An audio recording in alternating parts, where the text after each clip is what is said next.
Who are the most underrated PBA bowlers of all time? That's exactly what I aim to find out in my Underrated Bowlers video series. It's easy to remember the big names, but there have been some amazing talents that have flown under the radar, and now it's time to give those players some recognition that they definitely deserve. In this video, I shine a spotlight on some of the more underrated bowlers in the PBA, bowlers who deserve way more credit than they get. You might not always hear their names included in the GOAT conversation, but their skills, dedication, and impact on the lanes speak for themselves. This is now part 7 of my Underrated PBA Bowler series, and I keep doing these because I keep coming across players that I feel should be included. And I've had many suggestions from you as well in the comment section of my previous video, so I felt that I needed to make another part. If you haven't seen my other parts, then make sure to go and check those out as well, and let me know on this video what your list would be. I've picked out 5 more bowlers for us to look at today, so we're going to start off this video with number 1, Marshall Kent.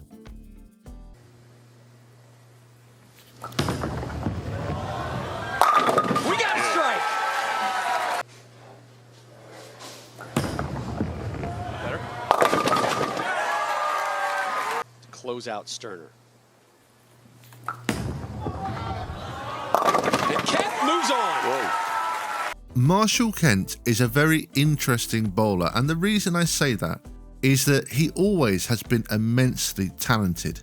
The thing was, it didn't really translate to as many wins as he probably should have had. Don't get me wrong, he was still winning tournaments, winning titles, but they were a little bit sparse, and you kind of always felt that his career had a lot more to offer. I mean, for example, he did win 2 singles titles in 2017, but then didn't win another singles title until 2024. And 2024 was the year that he really started to emerge, and it seemed like he had finally broken through. These were the kind of performances that really we were expecting from him in the past. For example, he won the PBA Tournament of Champions in 2024, which was his first major, but like I said, he's such an insanely talented bowler that it was a little surprising he hadn't won a major before that. 2024, I think, showed us all where Marshall Kent can be on the tour, and he can be in that position where he is winning multiple titles each season and winning majors. But I still think he is a very underrated bowler, and I think many out there don't realise just how good he is. Even though he didn't win in 2025, he still has to be feeling pretty good about his game, winning those 2 titles in 24, and I really think we could see him win again very, very soon. But for now, I still put him on the underrated category, and therefore I wanted to include him in this video. So we're going to move on now to number 2, Tom Baker. Tom Baker might need to be ironed out. He'd be so wrinkled at that point. They are good buddies. And we're on the way. Yeah! Originating at Taylor Lanes, Taylor, Michigan. About half an hour from where we are here. Curry. Yeah. And carry it will, Tom Baker. Hard, much less make the telecast and try to win a world championship.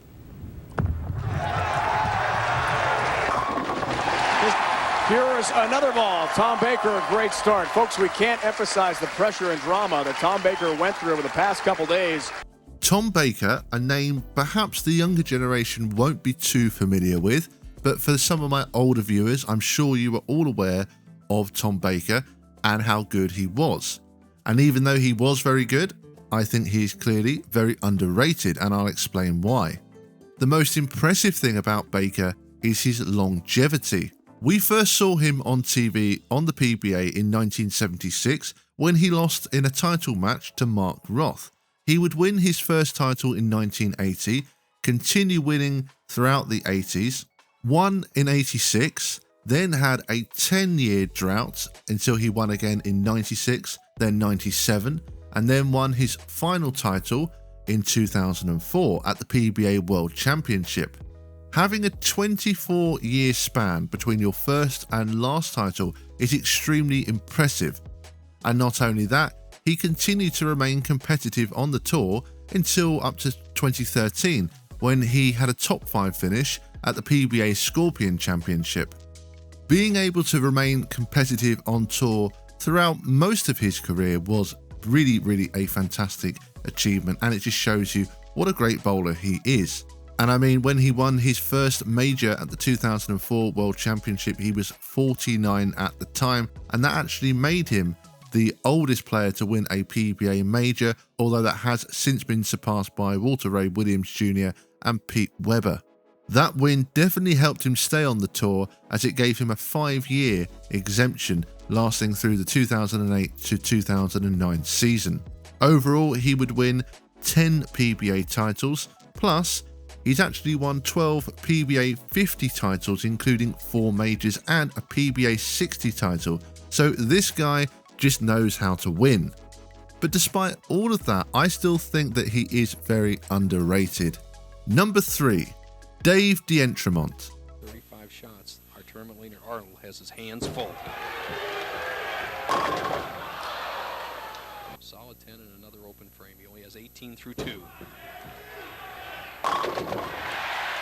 Can't miss that spare.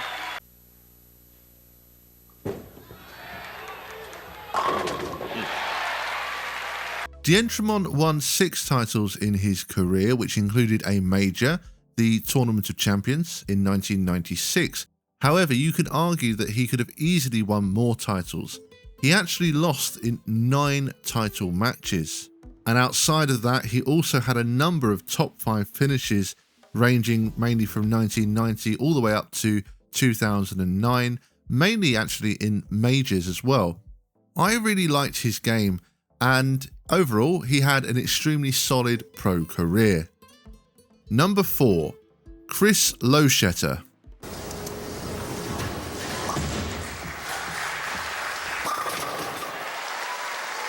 To get that done.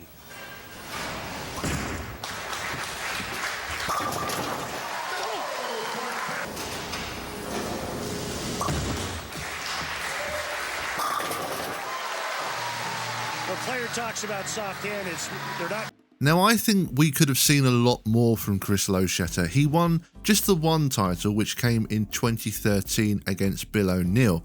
But in actual fact, he had the talent to win more, and he had the opportunities to win more.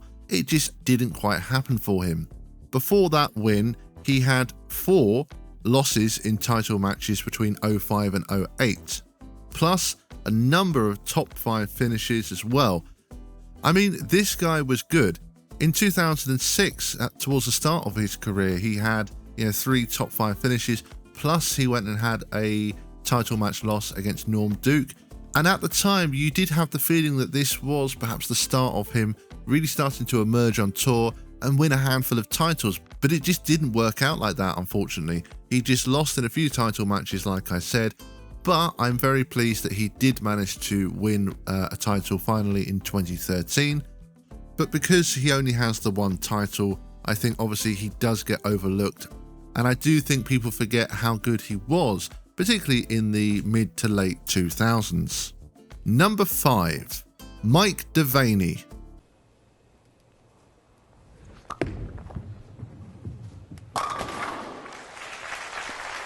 Today.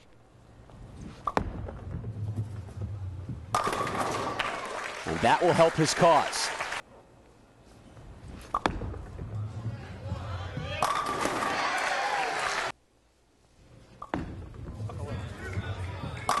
Fifth straight strike on that left lane.